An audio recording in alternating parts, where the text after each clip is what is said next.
Very pleased to be joined by NHL analyst Mike Johnson in a very weird time here in the city of Ottawa for hockey fans.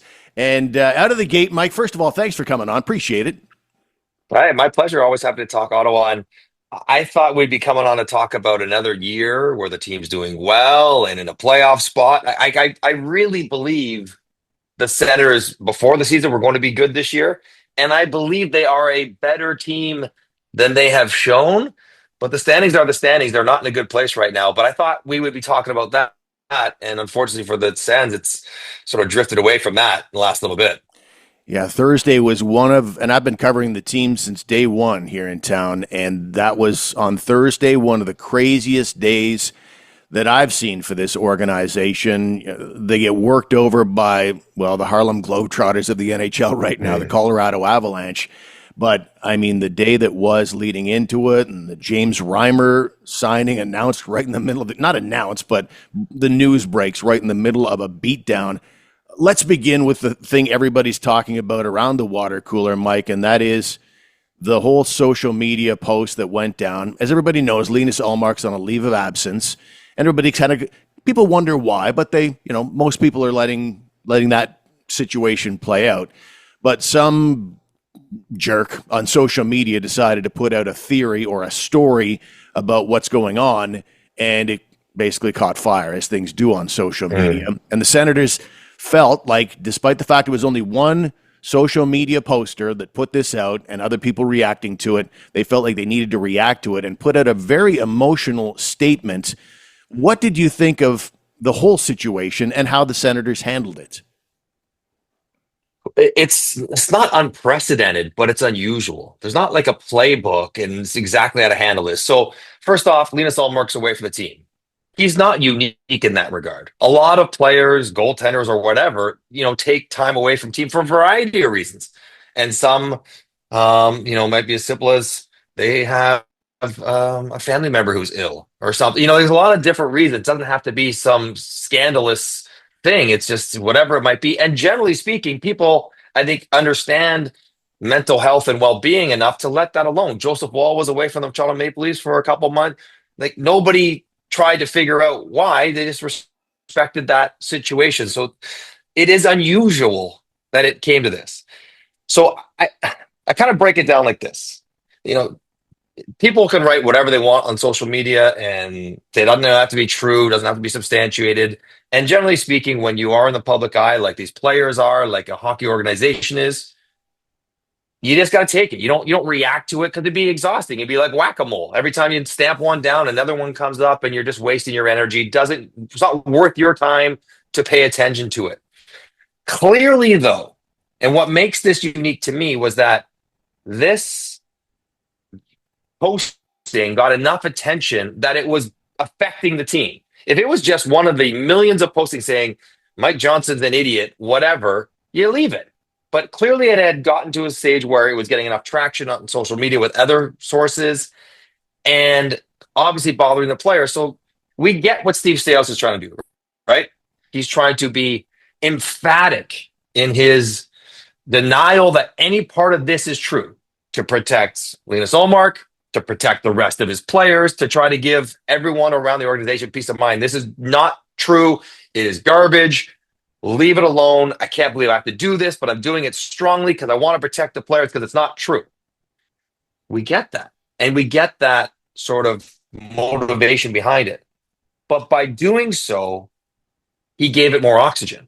Oh, Right? yeah. I don't know how many people around the NHL who texted me or I talked to, like, what is this all about? They had no idea. Unless you're in the Ottawa bubble, you didn't probably know about this. But now, of course, everyone would Google or search or whatever. Hey, Ottawa, whatever is going on there. So it gave it more oxygen. So perhaps in the short term, it makes it almost more awkward where when the guys go to the next game, reporters will be doing their job and ask them about something that the club brought into the public sphere. And you won't ask a player, hey, Steve, is this rumor true or whatever? But you'd say, hey, you heard about this rumor. How is it impacting the team? Did you have to deal with it? Did you talk about it? That kind of stuff. Because now when the organization brings it up, it's out there publicly. So it's a messy situation. And it is a distraction. So it's no wonder Ottawa got waxed by Colorado. Fully focused, you might get waxed by Colorado. But can you imagine the distraction this would be in the middle of the year and whatever it might be, and people have families and domestic situations, and people are calling and parents are calling. Like it's just noise that no one wants to deal with, especially if it's patently untrue. And Steve Stais, I'm going to take him at his word. It is patently untrue. So I get what he's doing, but by doing it, it makes you and I talk about this out loud when we never would have if he didn't acknowledge us. We would have just acted like it's one of the other million things that are wrong on the internet and just leave it alone. So it does make it tricky. And what Ottawa needs more than anything is quiet. They need quiet, peace of mind. Just worry about the hockey. That's enough to worry about on its own. And you and I would want to talk about that. And there's lots to talk about there, but they just have to get past this, get through the next couple of days, get playing again, and hopefully all that noise sort of goes away. Yeah, Brady Tkachuk was asked about things at the morning skate today, and he's dropping his F-bombs, calling it all BS. I think the F-bombs are coming from his new podcast. He's getting really comfortable with F-bombs in front of the microphone, I think. But well, I think as a society, we all are. Like I watched, daytime sports shows and guys are swearing pretty liberally on TV. So Brady's just, part of the culture. But you're right about because I think people think about, to me, it's the amplification of things when Steve Stais puts this release out, and it's not just replies on social media. You alluded to it there. You and I are talking about it. Like this was every podcast, every sports talk radio, NHL network. Nobody is touching this story until that release went out, because that was the turning of the ignition key, basically. And now everybody's talking about it. Now we've got an amplification, and it's become a much bigger story probably than it needed to be. But I also think it's a damned if you do and damned if you don't thing, because there'd probably be some criticism out there as well if the organization didn't protect their players. And that's been a Michael Andlauer, Steve Stais thing, whether you're talking about New York City and the Brady Tkachuk rumors that were out there recently, and other incidents as well. Think about it, Steve, this way. Remember the Connor Bedard rumor last year, the terrible one with Corey Perry? Right. And Chicago never really did it. It was wrong, patently untrue, 1,000% false. Chicago never really addressed it, and it sort of, carried on and had a life of its own. Totally unfair to the parties involved, and I don't even want to bring it back up. But that's if you do nothing, it just is sort of out there. If you do something, then you give it more oxygen. You give it that amplification that you don't want to have it happen. But hopefully what you're doing is you're adding amplification, and then you snuff it out. And then that's it. And I think that's what they're hoping. The next 2 days will be bad. The team will be unhappy. Brady be swearing in his, with his media availability. But after that, it'll be gone. I think that's the objective, and I hope for everyone involved, that's the result. And there are a lot of other issues with this team right now. Beyond this will be probably a short-term window, and then we'll all turn our eyes back toward the standings. And the standings, as we speak right now, Mike, are this: 6 points out of a wild card, 10 points out of the Big Atlantic 3 right now. What's your overall opinion of the Ottawa Senators' first half and how we got here? There's a lot to unpack sort of in how they got here, and you don't want to put it all on one position or one player. But when you look at the team and you look at the stats, they have been let down by their goaltending. That is the truth.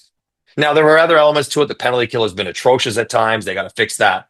But when you look at their team, when you look at the expected goals against, they might be, I think I saw last week, they're first in the league, first at 5-on-5. But their goalie performance, as far as goal save above expected, is last.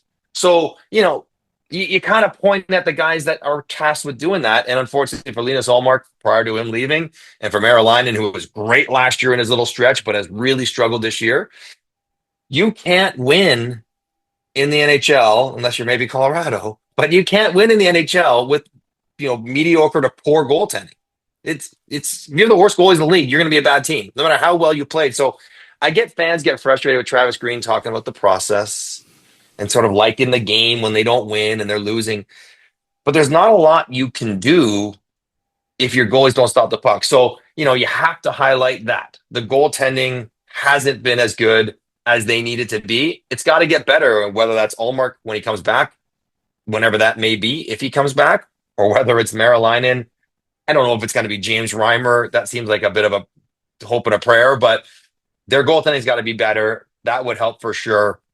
I think Brady being hurt for a long stretch, while they did play well, it kind of hindered their continuity and momentum. He brought back in the lineup. He's got the wrist thing going on. He's probably not feeling 100% healthy.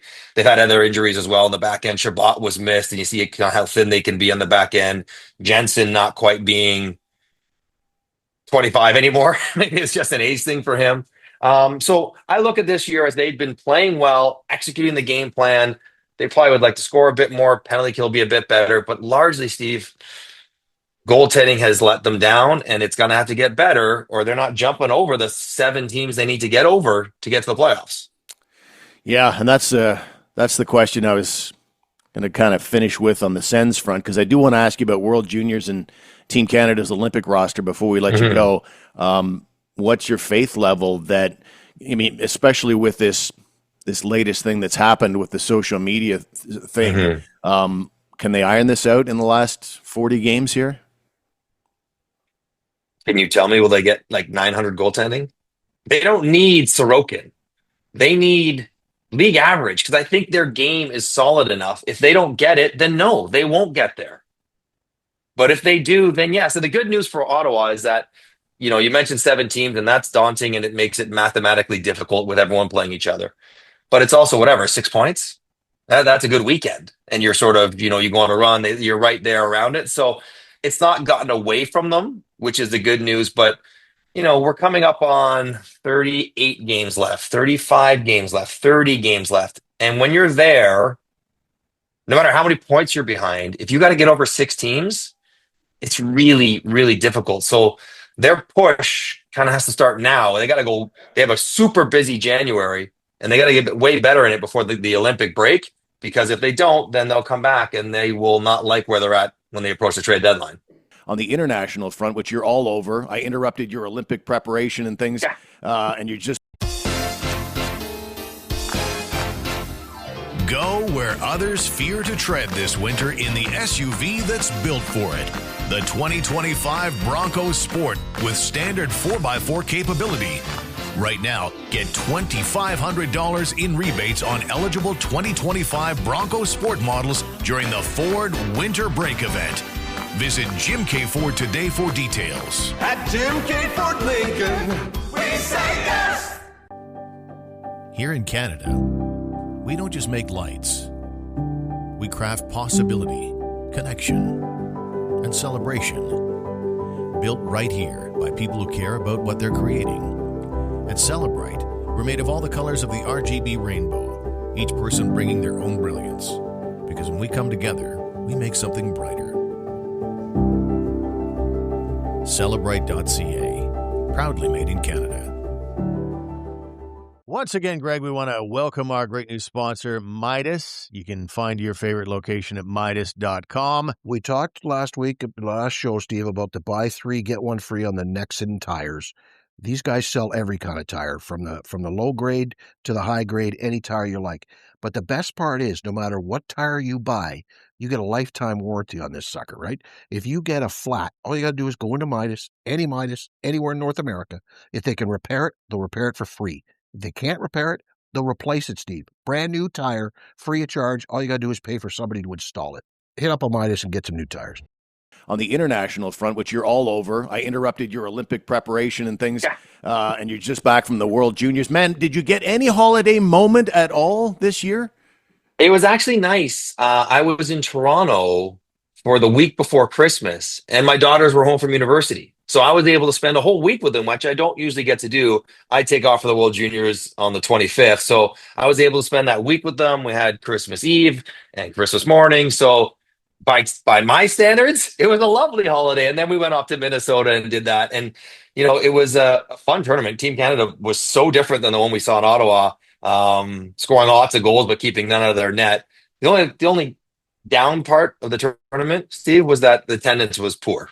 Flat out, it was poor, and it makes it feel less magical for us, for the kids, for the teams. It just doesn't feel the same sort of emotionally charged environment when there's not people in the building. But tournament was good, and Sweden wins the first time in 14 years. It was It's always a good tournament. Even if Canada doesn't win, we're Canadian and I cheer for Canada. I want them to do well. It never disappoints. The games are always exciting and there's always moments that you cannot believe. And so it rarely disappoints. It sure seems like it's besides Canada, which we know everybody's bonkers for this tournament, everywhere else in the world, it just seems sort of friends and family, and the attendance maybe bore that out. Would In you agree America, with that? for sure. Now, I mean, I haven't covered that many, but I did one in Sweden 2 years ago. Attendance was solid, really Okay. good. So, you're talking a 10,000 seat arena, and for Canada games, you got 7,000 people there, 8,000 people there. It's more than adequate. It's really, I think, the States sometimes you think, well, maybe it's close to the border, they'll draw some Canadians, but the Americans hockey fan hasn't quite latched onto this holiday tradition like the Canadians have. So, but Europeans, I think, do draw certainly better, not quite as good as Canada, but better than the Americans usually do. Do we need a Canada summit? That's 3 years in a row they didn't make the final. That's what we say every time we have a drought. We've had droughts before, but did you see anything problematic, whether it's player selection or the way the kids played? Can I put Matthew Schaefer, Macklin Celebrini, Berkeley Catton, Sam Dickinson, Ben Kindle, and I'm missing one other guy, Beckett Seneca. Can I put those 6 guys in the roster and see how Canada does? That'd be They nice. scored 42 goals in 7 games. Yeah, they were missing a defense. Sam Dickinson was the guy they really, really could have used. He would have been, the best defenseman in the tournament kind of guy, but he's with San Jose. What are you going to do? It's amazing. He's in the NHL, but I don't think it's summit time just yet, Steve. I think clearly last year in Ottawa, or 2 years ago it is now, we want defense and role and structure and just, simple. And they defended well, but couldn't score. This year they went with the best players, and the players were great. But you could see the immaturity of offensively gifted players on Canada who were wired to score and less wired to defend. And you got lots of sort of back and forth and mistakes being made. But that can happen. Canada still churns out the most best players in the world at the junior level, at the NHL level. So no summit just yet. And, they had an off game, and Czechia played incredible and beat them by 1. That's what happens. Like, we remember the Mason McTavish win in Edmonton. He had to pick a puck off the goal line out of the air against Finland to win that tournament. Connor Bedard had to go berserk to win the Halifax tournament. Like, every tournament's close. Some go for Canada, some don't. But I don't think it's panic time just yet. And the nature of hockey is such in a short tournament. A bounce. Give them 7 games. Yeah, exactly. I like Canada. Yeah. In that tournament all day long. But give it in a 1-gamer, what are you going to do? Yeah, and the sheer quantity of teams you could put together, I think that's part of where Canada's greatness lies. You could put 3, 4, 5 teams together, all capable of medaling at this tournament in a short one. But I want to ask, before we go, Team Canada, our Olympic roster was recently released. Did you have any, because for me, Sam Bennett, I'm like scratching my head on that one, but did you have any particular issues with the selection process here? No, I mean, to criticize anyone, should Mark Stone be on the team?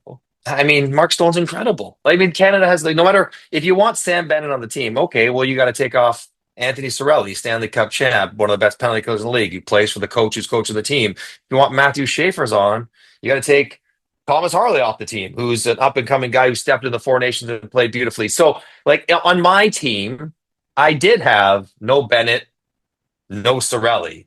I had Mark Scheifele on my team. I had Matthew Schaefer on the team that I picked. But, we can quibble over those. And I guess the result will dictate how strong that discussion becomes post-Olympics. But no, I mean, I get the idea of wanting to go back with the Four Nation guys. I get John Cooper wanting to have some guys in Tampa that he knows and trusts. I think Bo Horvat played his way on there. Tom Wilson played his way on there. Nick Suzuki and Macklin Celebrini. So, I mean, I can't really argue. The only one I'd ask you, Steve, is I think we all understand Jordan Binnington and why they would want to include him because of his performance in that gold medal game. He was the difference maker, and he's won a cup, and he's come up big at times in his career. But statistically speaking, he's had one of the roughest years in the entire NHL. So, that to me will be the ultimate question. Does he start? How much does he play? And does he play well enough? Because his regular season hasn't warranted inclusion on the team. It's just his resume has put him on the team. So that's the only one that I'd ask you, Steve. Like, there's no right answer, but that one obviously raised eyebrows. It's just that I'm not deeply in love with any goalie beyond the three they chose. That's the only issue. My only concern with Binnington on the team, Mike, as we wrap things up here, is if John Cooper needs to take him out of the game, will he actually come out of the game? Huh? And will Logan Thompson be back in the hallway hiding? Will he be there? I would have Mackenzie Blackwood on the team. I think he's a good goalie, and he's having an incredible year in Colorado, and he's played better than Jordan Binnington. Because your point is well made. None of them have Carey Price's resume. None of them are Marty Brodeur. None of them have done enough to be there no matter what. So I put the best guys playing the best, and right now that's Blackwood. But we'll see. I'm just putting the rosters together today and sort of kind of putting my notes together and starting. It's hard not to get excited. We waited a dozen years, and to hear the players talk about it, we're excited. We're fans. We want to watch. We want to cheer on our country. But the palpable excitement that the players have for this, it's not something we see out of hockey players very often. And I don't care if the rink is got dust in the seats. I don't care if the neutral zone's a bit shorter. I don't care. The players want it so badly. They will make it a great show and great theater. And so, I'm excited. Are you in Italy?